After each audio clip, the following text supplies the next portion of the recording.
छत्रपती शिवाजी महाराजांनी उभारलेला सिंधुदुर्ग किल्ला सुमारे 350 वर्षांनंतर देखील उभा आहे।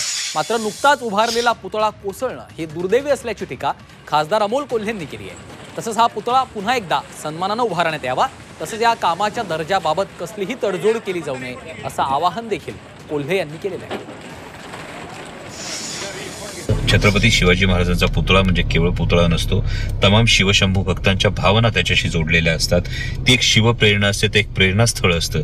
आणि ज्या छत्रपती शिवाजी महाराजांनी उभा केलेला किल्ले सिंधुदुर्ग 350 वर्षांनंतर समुद्राच्या लाटा खाऊनही अजूनही त्याच दिमाखात शिवस्वराज्याची याद देत उभा आहे, त्याच सिंधुदुर्ग जिल्ह्यामध्ये छत्रपती शिवाजी महाराजांच्या पुतळ्याच्या बाबतीत इतकी अक्षम्य हेळसांड करण्यात यावी, हेच खरोखर चीड आणणार आहे।